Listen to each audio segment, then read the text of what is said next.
So I was tasked with the title of, is church still necessary? Is church still important? And why do we come here every Sunday? Why is this a big deal? We talked in the past month about, is God real? Is Jesus real? Is the Bible true? Is the Bible real? And we verified all that. So I'm just going to make a little bit of an assumption that everyone believes all that stuff up to this point. Okay? If not, we can go back and we can watch some videos. We can talk about it. I'm sure Garino has another 5 hours of content he would love to talk through if anybody wants to sit down with him. But I'm just going to make a big assumption and say that we're all at that point so far. But, what does the Bible say about church? Does the Bible come right out and say you need to go to church every Sunday to be a Christian?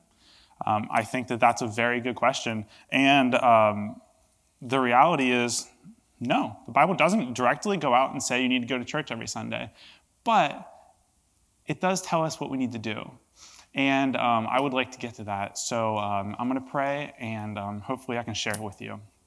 Lord, I just ask that, one, you'll watch over everyone that's not here today. There's a lot of ice. There's a lot of danger out there. I think half of us walked in this building and told a story about how they were sliding in their car at one point on the way here. But I ask that for the people here and the people online, that you'll move our hearts where we need it to be for you, that you'll help us come to this message and you'll help us come to this place of worship with an open mind and an open heart, ready to praise you, ready to learn about you, ready and desiring to grow closer to you. And through this message, I ask that you also be with me and help me deliver this to everyone in the best way possible. In your name we pray, amen. All right, so is church still necessary? If you read through the entire Bible, there is no scripture that says you need to go to church every Sunday. It's kind of a bummer because then the message would already be over. I could just say, this is what the Bible says. We all believe in the Bible. Here you go. So do we still need to go to church? Is church still necessary, even though the Bible doesn't directly say it? And I have a few Bible verses that I want to cite and I want to talk about it because while the Bible doesn't say go to church on Sundays, the Bible talks about what it means to be a Christian. The Bible talks about what you need to do to be a Christian, and the Bible does talk about the church and what we need to be doing. So I'm going to flip through a few verses, and we'll look at the impact that they have on us. So Hebrews, Paul is writing to the Jews that have become Christians in Hebrews. And he is encouraging them and he's warning them.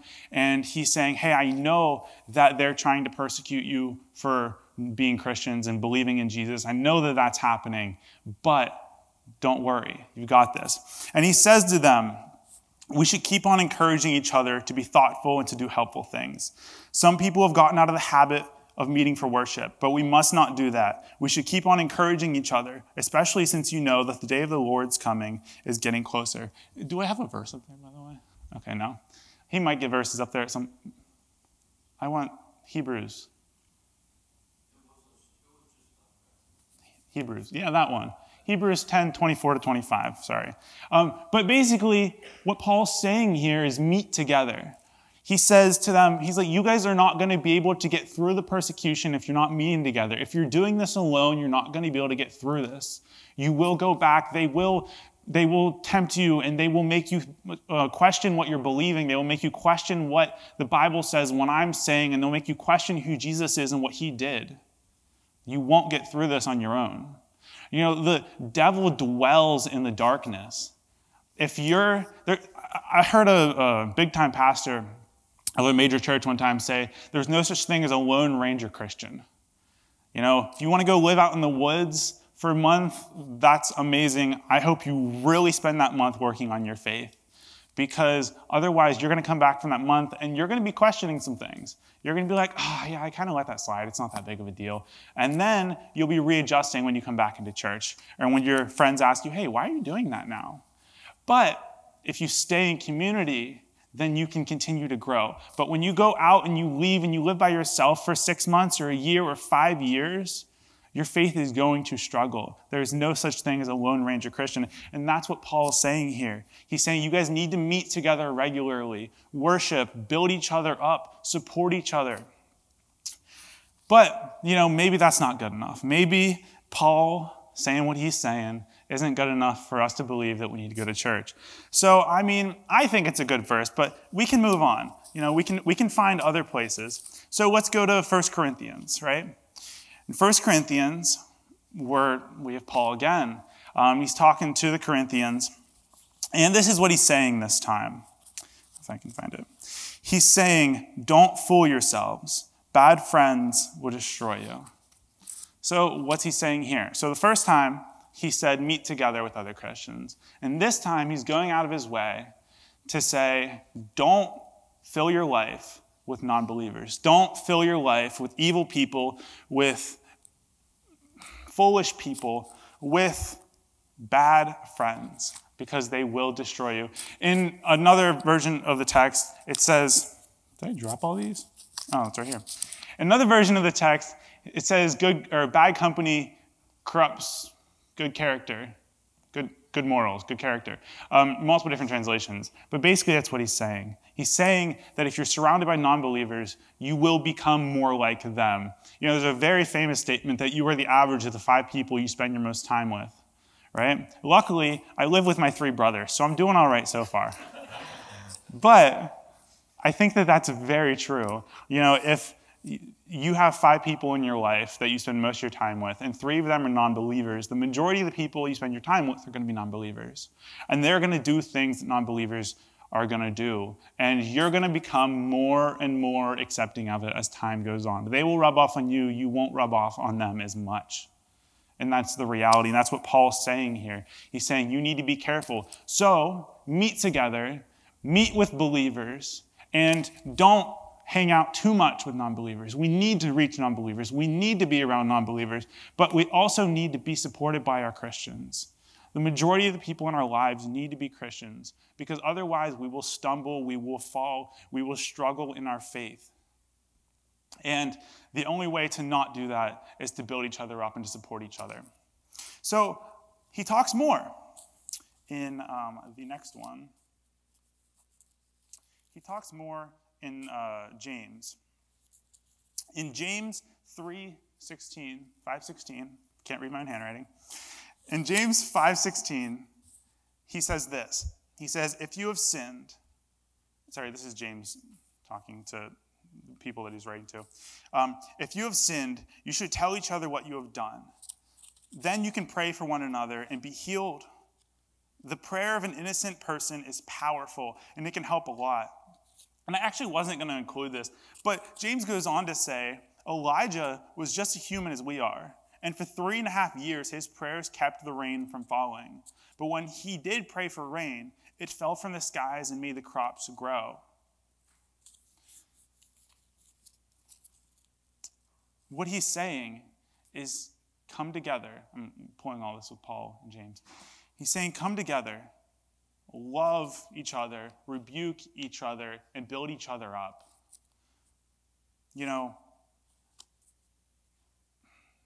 Declaring your sins to another person is one of the best ways to build yourself. Because it's not you just saying, yeah, I'm going to fix this, I'm going to get to it. Like New Year's resolutions are so hard to actually achieve. Lots of times, that's because it's just you telling yourself this. And if you fail for yourself, it's like no big deal. But if you go around and you tell your entire friends list and your family, and you're like, hey, I'm doing this year. This is happening. I want you to yell at me if I don't do it. I want you to keep me accountable. I want you to come knock on my door if I'm not doing this, and you just scream in my face. If you tell them that, then you will be held accountable. And when you decide to not do that thing, you decide you're too tired, or it's too much work, or you're just hungry, you don't want to go out and do anything, or today is not a day I'm getting out of bed, then you're not going to do it. But when they hold you accountable, it's going to happen. So confess your sins. Tell each other what you have done and pray for one another. Don't condemn each other. Don't judge each other. That's not our place. That's not our place. Our place is to support each other, is to love each other. It's to rebuke each other. Say, hey, that's not right. But it's all out of love, right? We need to remember that when we are rebuking each other, we're rebuking each other out of love. We were just down at this conference. It's called Passion Conference. It was in Atlanta, Georgia. And we're leaving the conference. This conference is the largest gathering of 18 to 25-year-olds for Christ in the world, as far as I know. And so we're leaving on the last day, and there are these guys standing outside with megaphones screaming, "You're all going to hell." They're screaming, if you struggle with jealousy, you're going to hell. If you struggle with lust, you're going to hell. If you struggle with anger, you're going to hell. And I was just walking by these guys, and I was like, I'm not going to cast my opinion on what you're saying right now, but this is not the way to approach us. Approach us with love. Build a relationship with us and say, hey, I see this in your life, and I know that you want to pursue God. And I think that you need to work on that. I think you need to stop that. That's how we do it. That's what we build relationships, and then we come to people with love. And that doesn't mean that we accept people's behavior. It doesn't mean that we choose to be around people that are doing things that we shouldn't be doing, or inappropriate behavior around us. It doesn't mean that. But we need to be approaching and rebuking with love. And if we're not doing that, then we're not being Christ-like. And then we are just hypocritical as the person that we're talking to, probably. So, that's it. That's the message. That's all I got. I'm just kidding. That's not. But Paul says, come together, worship together. Don't stop doing that. Continue doing that. And then he says, don't do it around non-believers. Or don't just be around non-believers. Be around Christians. You need to have Christians to support each other and to not stumble. Because when bad things happen, you need to be there for each other. And then he's saying, rebuke each other. Love each other, strengthen each other, build each other up. That's what we need for the church. And I think, so the question that we're asking here still is church necessary, right? And so the question is, can I gather together with believers and worship and build each other up and make most of the people in my life believers and do all that without going to church? Depends on how you classify it, right? Because, yes, you can theoretically do that, but you're missing something if you say that. If you go together with other Christians and you worship God and you strengthen each other and you rebuke each other and you love each other and you build each other up, and most of the people in your life are going to be Christians, you're going to find yourself in a place that I would describe as church. It's just what it is, right? I mean, so many churches were started in a little Bible study, right? 5 friends got together, did a Bible study, it turned into 10 friends, turned into, 50 people, 100 people. So many started in a Bible study. Because what they were doing is they were bringing Christians together and they were creating that specific small c church. There's the big C church, the church of Christ, the church of God, and then that small c. We are a small c church. And so that's what you're going to find yourself at. So can you do all that stuff without church? No. The answer is no. So do we need church? Yes. If you want to be a believer, if you want to be a Christian, yes, you need church. Because you can't grow in your faith without it. You can't grow in your faith without having people to hold you accountable, without having people to lift you up. And you can't grow in your faith if most of the people in your life are non-believers, because they're going to tempt you. They're going to make you want to do things that you shouldn't be doing and expose you to inappropriate behavior on a regular basis. So that's the answer right there. But see, here's the thing. About 2 months ago, when I was talking to Roger about this series, I kind of thought something with church would come up. I didn't think I would be preaching it, but I thought something with church would come up.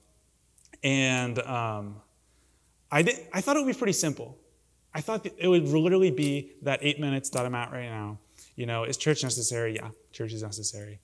But I started thinking, I'm like, what's church? Like, what does church mean? Like, why do we, but like, I understand we should come here, but like, what's really the why behind it? What do we have to get? So, Revelations is one of the most terrifying books in the Bible that many people just literally never read. I think it's one of my most enjoyable ones, but maybe that just says something about my sanity. But in Revelations, there are 7 letters to these 7 churches that God is giving to, I forgot his name, John. He's giving to John.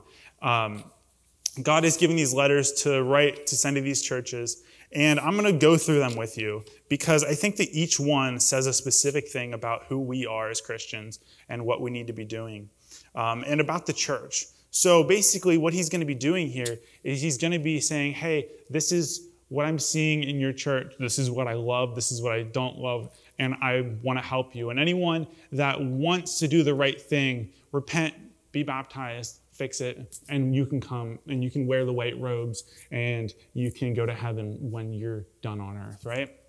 So Eric, I think he has these verses in Revelation. We're going to start with Revelation 2, verse 1. I'm not going to dwell on each one because they do take a minute.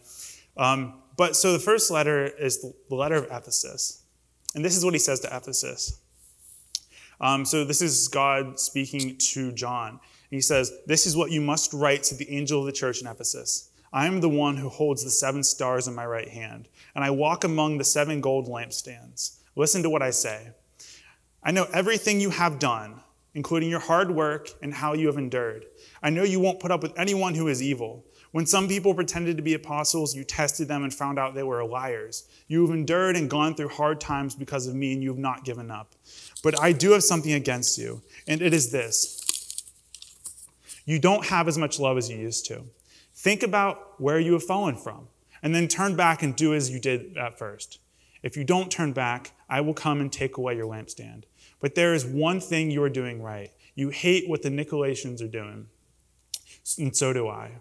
If you have ears, listen to what the Spirit says to the churches. I will let everyone who wins the victory eat from life-giving tree in God's wonderful garden." So what's he saying to Ephesus? He's saying, you guys are doing great in some aspects. He says, you guys are finding these people who are saying that they are apostles and saying that they are prophets and saying that they are men and women of God. And you're figuring out if they actually are. But what you're not doing is you're not doing it in love.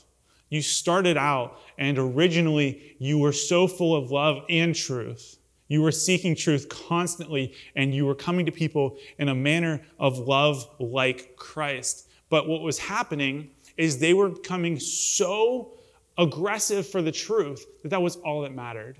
And they completely forgot the love of God in their pursuit. And I think that's easy for us to do. It's easy for us to stand there with the megaphone and yell at these thousands of 18-year-olds coming out of this building saying you're all going to hell. Because I'm sure lots of them are. Like, that's the reality. I'm sure lots of them are. But that's not how we go about it. We have to go about it with love. Because if we're not going about it with love, I thought I hit my microphone. I'm sorry. If we're not going about it with love, then how are we being like Christ? Christ is the only one that truly gets the judgment, but he's also the only truly, completely loving person. So we can't be a church without seeking both truth and love. You know, one of the best things that a lot of you guys may agree, hopefully a lot of you agree with me. One of the biggest things we pursue here at this church is following the Bible above everything else. And that is so important. But at the same time, we could go out and read Bible verses and yell at people and tell them they're going to hell. And while we may be true and accurate in those statements, we need to be careful to be loving in those statements.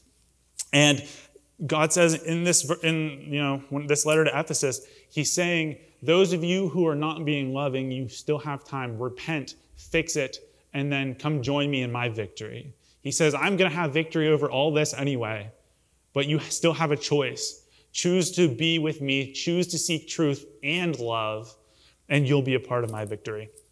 So then he moves on, and he has the letter to Smyrna. And he says, this is what you must write to the angel of the church in Smyrna. I am the first and the last. I died, but now I am alive. Listen to what I say. I know how much you suffer and how poor you are, but you are rich.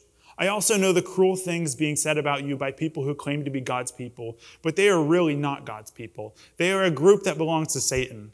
Don't worry about what you will suffer. The devil will throw some of you into jail, and you will be tested and made to suffer for 10 days. But if you are faithful until you die, I will reward you with a glorious life. If you have ears, listen to what the Spirit says to the churches. Whoever wins the victory will not be hurt by the second death. So in this letter to Smyrna, he's talking to them about their suffering. He's saying, I know that you are on earth very poor, and I know that you are weak on earth, and I know that you are going to have to endure this suffering. But if you can endure this suffering, when you get to the end, it will be worth it. It will be worth it. And he tells them, he says, 10 days. You're going to have to spend 10 days in jail, and you will be tested, and you will be made to suffer. But if you are faithful, I will reward you. And I think that that is amazing, because one of the things we often lose perspective of is earthly life is so short. We're talking about eternity. Like our life right now, I'm 21. This is a blip on my total lifespan, right? I mean, like, because whether I'm going to heaven or whether I'm going to hell, I'm going to be around a long time. So he says that your earthly suffering is short. Your earthly life is short. So endure it. Endure it for God. And as a church, I think that's often true. We see these days how the church is being ripped out of everything.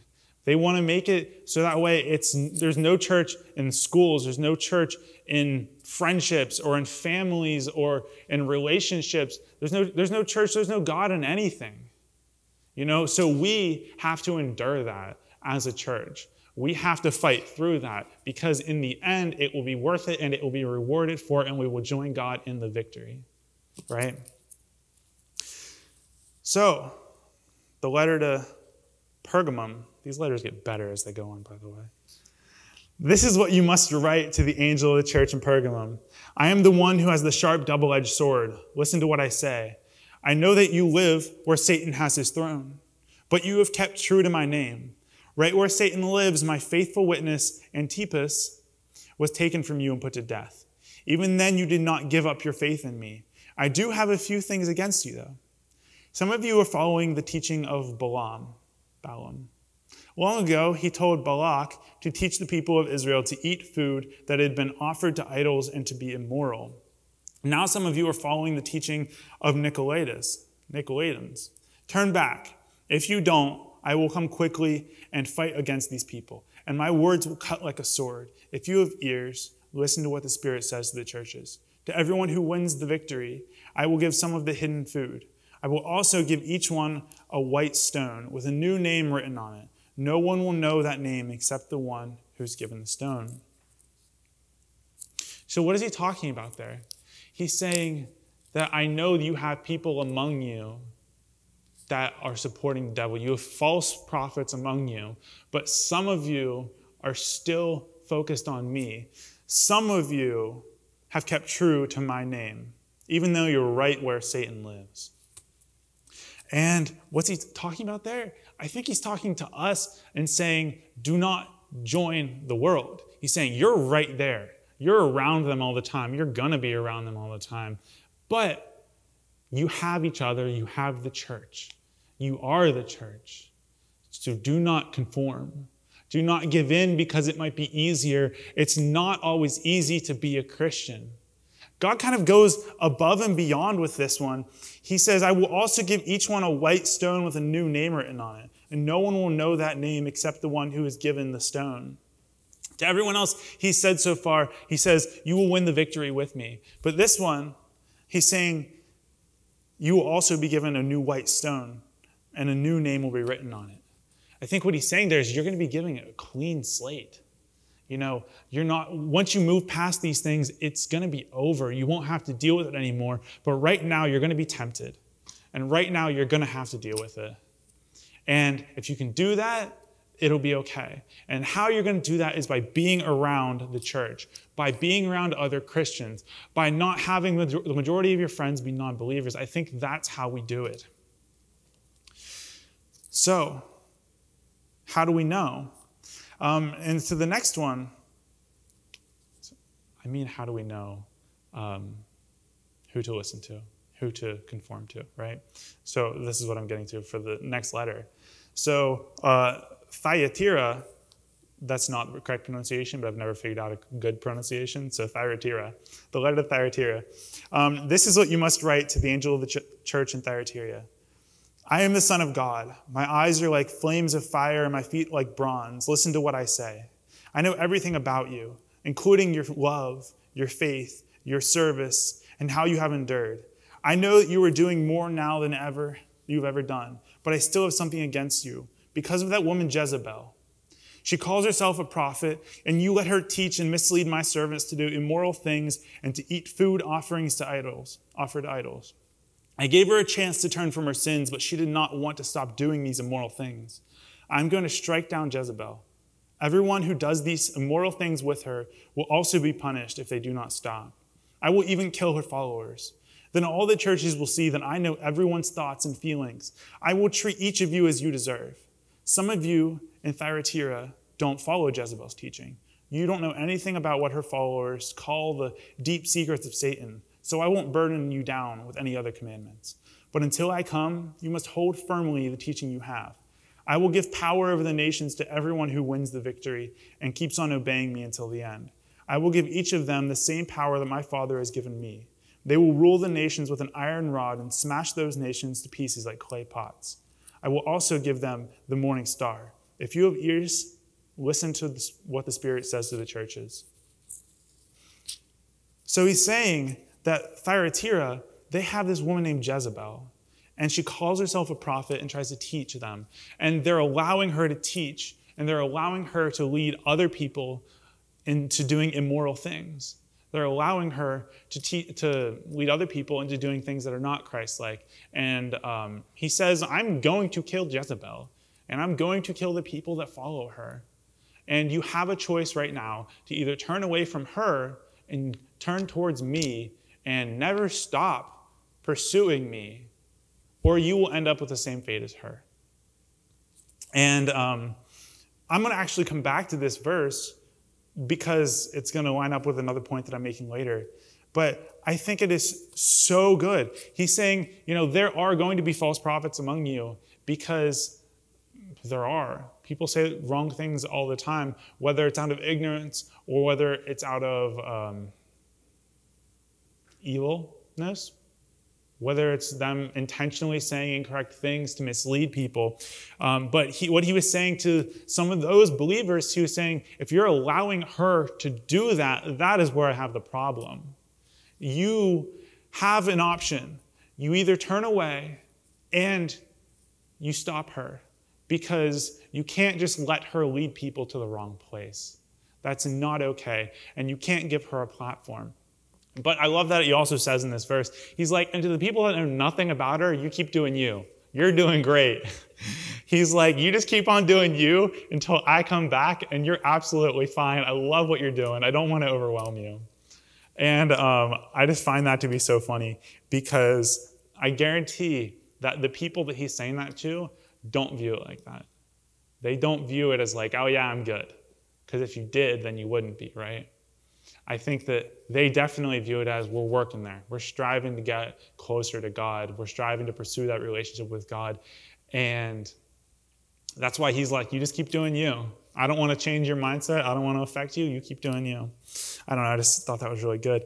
So those people that don't know anything about her, they must be really strong in their faith, right? I mean, I'm sure they go to church every Sunday. But what does that mean? So let's move on. The letter to Sardis. See, that's an easy name I can pronounce. The letter to Sardis. This is what you must write to the angel of the church in Sardis. I have the 7 spirits of God and the 7 stars. Listen to what I say. I know what you are doing.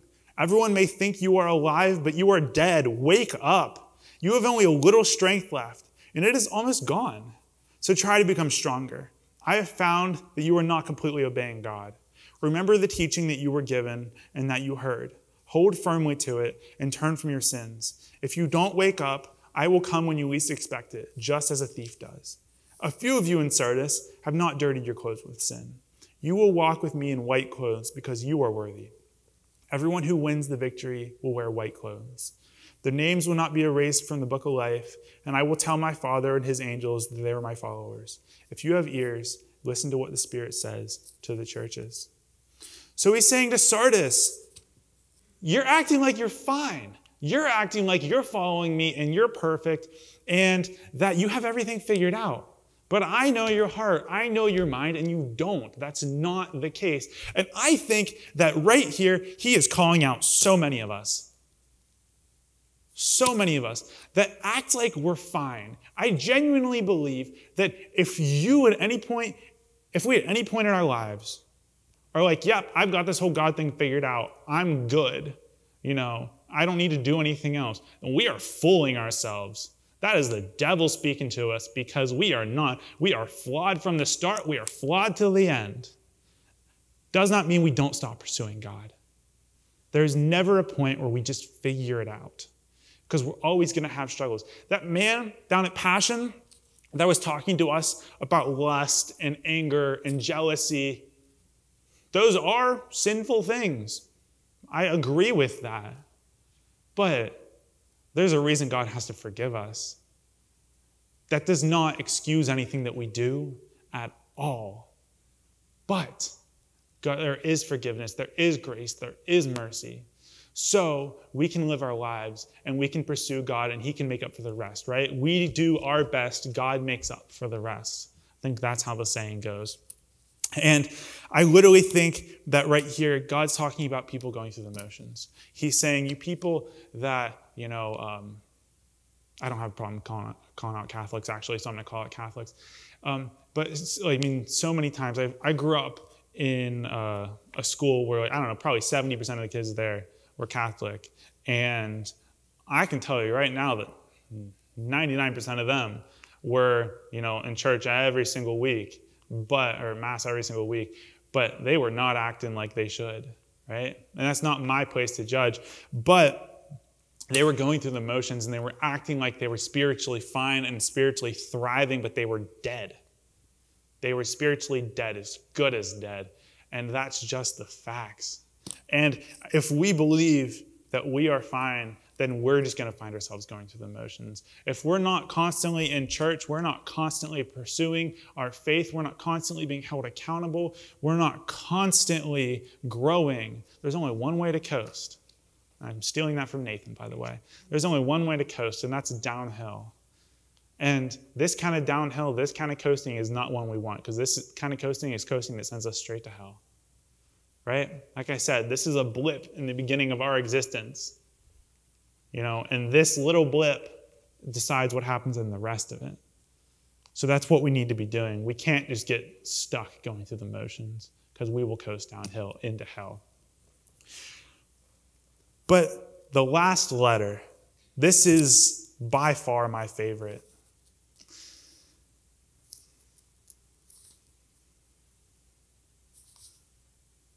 The second to last letter. Never mind. I'm wrong. This is the last letter. The letter... no, I'm sorry. I'm wrong again. Okay. The letter to Philadelphia, anyway. He says, the letter to Philadelphia. This is what you must write to the angel of the church of Philadelphia. I am the one who is holy and true, and I have the keys that belong to David. When I open a door, no one can close it. And when I close a door, no one can open it. Listen to what I say. I know everything you have done, and I have placed before you an open door that no one can close. You were not very strong, but you obeyed my message and did not deny that you are my followers. You will see what I will do with these people who belong to Satan's group. They claim to be God's people, but they are liars. I will make them come and kneel down at your feet. They will know that I love you. You obeyed my message and endured, so I will protect you from the time of testing that everyone in all the world must go through. I am coming soon, so hold firmly to what you have, and no one will take away the crown that you will be given as your reward. Everyone who wins the victory will be made into a pillar in the temple of my God, and they will stay there forever. I will write on each of them the name of my God and the name of his city. It is the new Jerusalem that my God will send down from heaven. I will also write on them my own new name. If you have ears, listen to what the Spirit says to the churches. The beautiful thing about this particular letter is it's the only one here that God is not rebuking anyone for anything. He's saying, you guys are who I want. You guys are who are behaving like people that are pursuing me. He says, you are pursuing me, and you're going to be rewarded for it. And he says, you were given the same struggles as everyone else. You were given the same hardships, and you were tempted in the same ways, but you still endured through all of it. And you're going to be rewarded for it. And honestly, the upsetting part about that is there's not a whole lot to say about them because they really are. God spends the first part. He says, you weren't very strong, but that didn't matter. You were, the weakest of the flock, but that didn't matter. A lot of these cities, a lot of these churches were very wealthy, and that was some of their problem. They became wealthy, and the last one we're going to talk about, they became wealthy, and then they thought they were good. And then some of them broke off, and they started living their lifestyle how they wanted to live because they didn't need God anymore. And I think that's so common. We feel like we're doing well in our life, so we think that this is about us now. We give up on God, and there's a mic there. We give up on God, and we give up on pursuing God in our lives because we think that we're good. And in the last letter, we're going to hear way more about that. And this is what he says. It's a little bit harsh, but I love it. The letter to Laodicea. This is what you must write to the angel of the church in Laodicea. I am the one called Amen. I am the faithful and true witness and the source of God's creation. Listen to what I say. I know everything you have done, and you are not hot nor cold. I wish you were either one of those, either one or the other. But since you are lukewarm and neither hot nor cold, I will spit you out of my mouth. You claim to be rich and successful, and you have everything you need, but you do not know how bad off you are. You are pitiful, poor, blind, and naked. Buy your gold from me. It has been refined in a fire, and it will make you rich. Buy white clothes from me. Wear them, and you can cover up your shameful nakedness. Buy medicine for your eyes so that you will be able to see. I correct and punish everyone I love. So make up your minds to turn away from your sin. Listen, I am standing and knocking at your door. If you hear my voice and open the door, I will come in and we will eat together. Everyone who wins the victory will sit with me on my throne, just as I won the victory and sat with my Father on his throne. If you have ears, listen to what the Spirit says to the churches. That's my favorite one of the letters, by far. He's saying, I would rather you be hot or cold than where you're at right now because you act fine and you are dead. You act fine. You're wealthy. You guys are thriving. You're prospering, but you are dead. You're going to hell. You don't love me. You don't follow my word. You don't strive after me in a relationship with me. You're lukewarm, and God literally says, I will spit you out of my mouth. You are pitiful, poor, blind, and naked. And I love this one because it is the harshest. It is God sometimes is just like, hey, I created this. I get to be the one that judges here. And this is a problem. This is the biggest problem that he sees with all of these people. He says, you're lukewarm. You claim to be alive and you are dead, and this is unacceptable. And I think that what he's saying here is he's capturing some of these other ones. He's saying that these people are conforming to the world, and they're going through the motions, and they seem fine from the outside, but God's the only one that knows their hearts.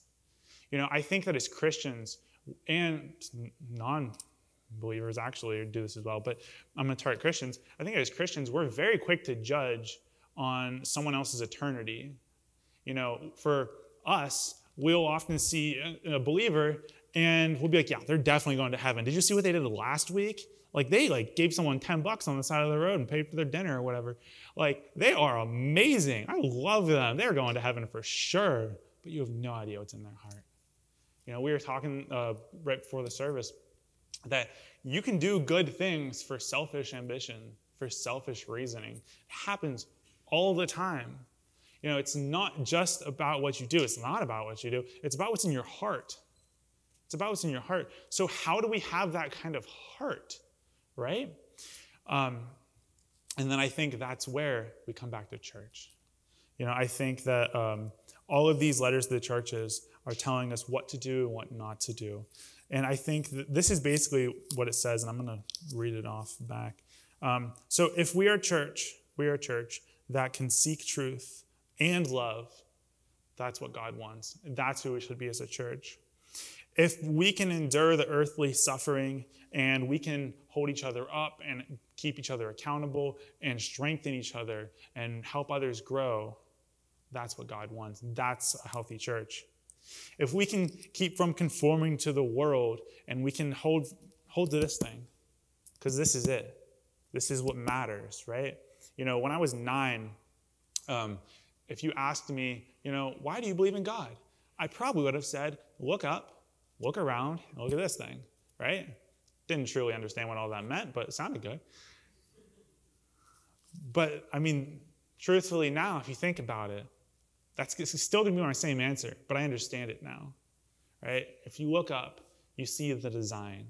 If you look around, you see the intentionality in us, in the creation, in everything. And if you look here, you'll see the Word of God. And I think that's a choice that we all have to make to see the Word of God. Because, you can deny it, but that's what it is. You're denying it. It's like when you're going to AA, I've talked about AA like 10 plus times in this church, by the way, it's funny. But if you're going to AA, the first step is admitting you have a problem to fix that problem. And I think that we need to admit that we have problems on a regular basis. And this is going to be my call to us as a church. We need to be coming together. We need to be rebuking each other. We need to be loving each other. I love that we recently started a women's group. I'm so excited about that. And I hear that they're going to be kind of doing some of that. They're going to be discussing their faiths, and I'm super excited for that because that's what we need to be doing. We bring all that together, though, and is church still necessary? I think that's the dumbest question in the world, quite honestly, because that's not the right question. If you're asking if church is still necessary, then your mind and your heart are not for God. Because you're saying, what do I have to do to get into heaven? What are my legalistic requirements? Where's my line? Can I walk it? Well, I want to say that that's the sign of a lukewarm Christian. If we are trying to walk a line and we're trying to say, where's my bare minimum I have to do to enter here, then you're probably not saved. Probably not. Because God doesn't ask for you to fill out these steps and do this required thing. He asks you to have a heart for Him and to give your life up to Him and to His control. And as a church, I think that if we are not inspiring people to do that, then we are failing. Sorry, okay, we're good. If we're not inspiring people to do that, we're failing. There are only two options at the end of the day. Either you have a heart for God or you don't. And that's a choice. We have a lot of conversations these days about nature versus nurture. Was I born this way, or was it something I developed throughout my life as I got older? But regardless of your situation, regardless of what's going on in your life, we all have that same choice. It may be easier for others, it may be harder for some, but we all have that same exact choice. We all need to admit that we're broken and sinful people from the start, and that we are not enough. We're not good enough to do anything, but we are enough for God. We do our best, God does the rest. And this is not acts-based faith. This is faith-based faith. If we feel we have to qualify ourselves, then we're probably not in the right place. because that's not what God is ever saying.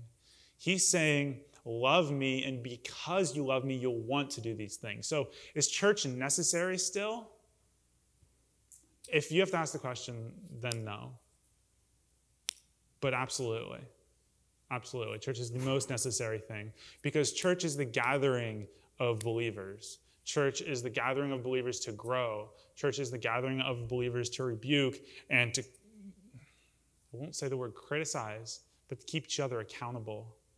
Having accountability partners in my life is one of the most amazing things for me. And it works out both ways too, because they'll come to me when they have a problem, and we'll keep each other accountable on a regular basis. And that's amazing. And then I'll come to them. And that's also amazing. But one of the things that we often miss out on is knowing that other people go through it too. It's not just, am I capable of fixing this thing that isn't good in my life because I'm screwed up, I'm the worst, I'm just horrible. But having other people know that they also go through that stuff. So when I go tell my accountability partner about something that I'm struggling with in my faith or in my life, they'll say, whoa, me too. Let's work on this together. And that's often the only way we ever get through it, is working on it together.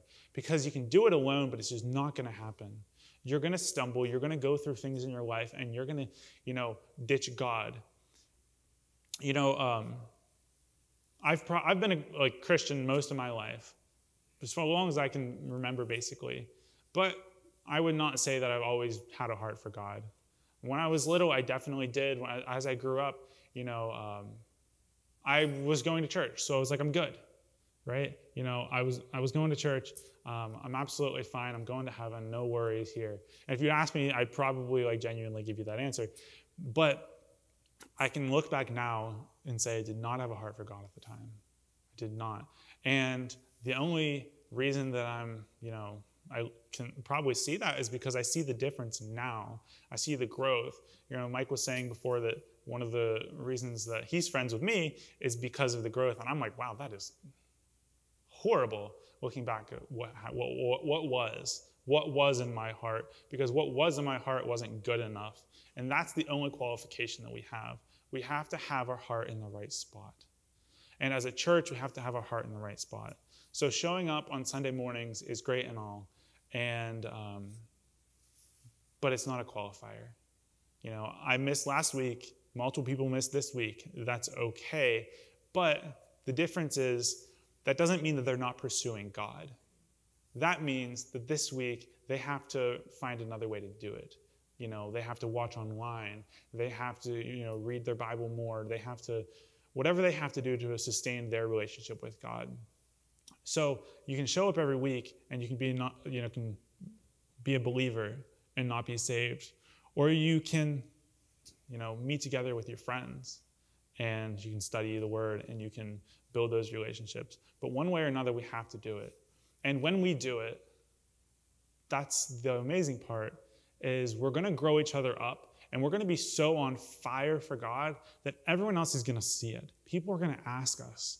People are going to ask us about it, hey, what's different with you? What's up? Because I see something different in your life. You got a little sparkle in your eye when you talk about this whole God thing, right? Because it truly is incredible. And if people don't see that in us, then maybe we need to reflect a little bit. I've done a lot of reflecting, and I'm very happy at my growth trajectory, right? I'm not perfect. I'm absolutely will never be perfect, but I'm glad that I have accountability partners now. And I think as a church, we need to do that. I'm glad that I have people that build me up when I need it, and I think as a church, we need to do that. And I'm glad that I have people to go through it with, because without that, I would very much so struggle in my faith. And the past 5 weeks, if I ever have any specific struggles with any specific things about, God or the Bible, Jesus, or, yeah, that's what we covered, right? And 8,000 prophecies, then I can go back and test that. But I think that as a church, we're called to do those things and to not give into the world. We're given a test to not be lukewarm Christians, to be on fire, because this is not something that we do in boxes that we check. This is a battle. And our church and our community is a battlefield. And our lives are wars that we are fighting and we are waging. And God has already won, but we have to pick the right side. If we don't pick the right side, then it's all for nothing. You know, the Bible says it's worthless to gain the whole world but lose your soul, because that's so true. So let's not lose our souls. And let's be a church that's on fire, and let's be a church that wants to pursue and doesn't ask the question, is church still necessary? Because we want to go to church. We want to see others, see other believers. We want to build others up. We want to be held accountable and hold people accountable. We have a desire for these things because that is the most important thing. Because if you have a heart for God, then God is there for you. God has your name in the book of life, and it will not be erased if you have a heart for God. So, Lord, I ask that you'll give everyone in here a heart for you, that we'll be on fire for you, that we won't have to ask the question, is church still necessary in 2022? But we'll know that since you're necessary, church is necessary.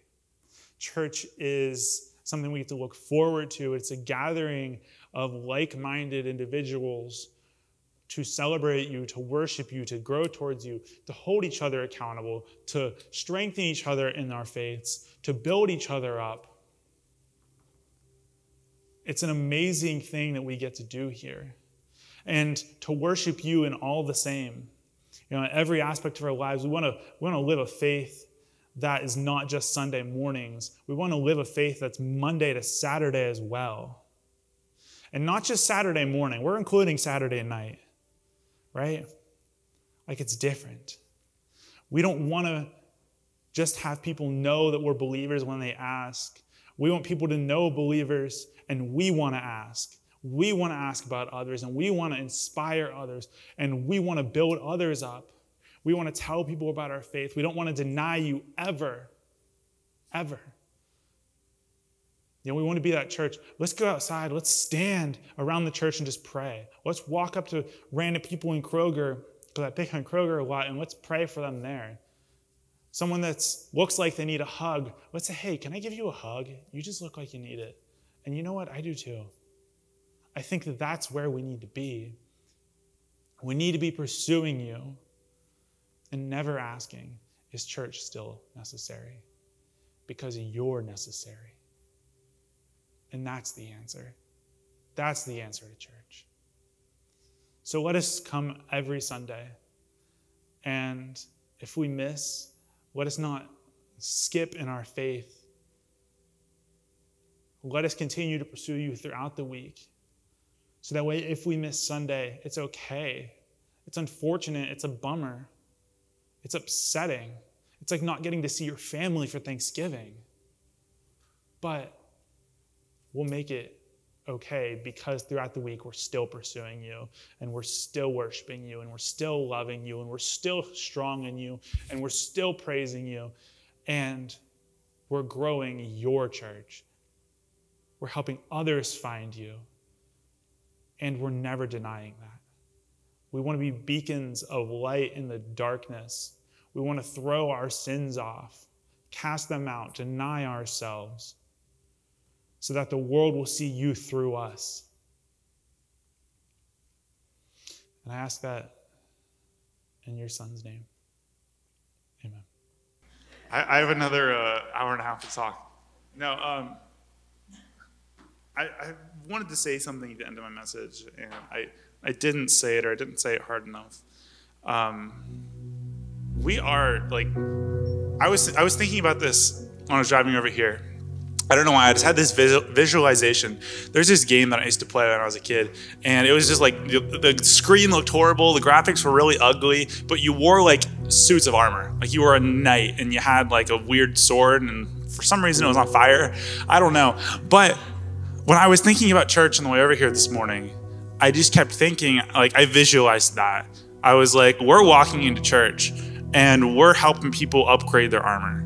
We're helping people get better swords. We're helping people do that stuff. And we're really fighting a battle here. Like, it's not a joke. Like, I mean, like, I challenge you to take this as a test for yourself and for the people in your lives. If you know that someone's heart is not for God, if you have a sibling, if you have a parent, you have a kid, you have a cousin, you have a best friend, you have a random stranger in the street, and their heart isn't for God, they're not going to be in heaven. It's the reality. And I feel like we get so caught up in our own lives sometimes that we forget that. And we need to focus on ourselves, and we need to grow as Christians, and we need to do that stuff, but we can't abandon people. We have people in our lives. Every single one of us have people in our lives, whether we know it or not, that need someone to build them up. They need someone to keep them accountable, and they need someone to help them grow. And it's not a joke. Like, people are like, either we get the people or people are going to hell. Like, we're making a real impact. You know, we can have 8,000 people in this church, but if not one heart is changed, it doesn't matter. That's why we're here. We're here to change hearts. We're here to suit up. We're here to fight that war and to fight that battle. Because otherwise it's pointless. Otherwise, we're just having a holy huddle, getting together and having fun, which is great. Church is great for fun. Church is great for Nerf nights, and it's great for eating cookies downstairs, and it's great for playing ping pong. But those are just small things. We're here to fight a battle. We're here to go to war, and we're here to take that seriously. And I think that the minute that we forget that, we're already losing. Because if we try to do it on our own, we're outnumbered. But we have the greatest resource out there. The greatest resource, the creator of the heavens and the earth, the creator of everything good is out there and wanting us to fight with him for the war that he's already waged and won. We just have to help people suit up and get them into the building and get them into the church, which doesn't just mean this building, but it means around Christians. You know, so we're a part of this young adult group, and we had a meeting a couple months ago, and they were like, how do we reach more people? And I told them, this was my input. I said to the guy running the meeting, I said, Ryan, I think one of the best ways that we help people find God with this group is we get people to come be around this group of active Christians. Because it works the same way on the other way around. If a non-believer's majority of their friends are believers, they're going to eventually ask, what's up with that? They're eventually going to ask.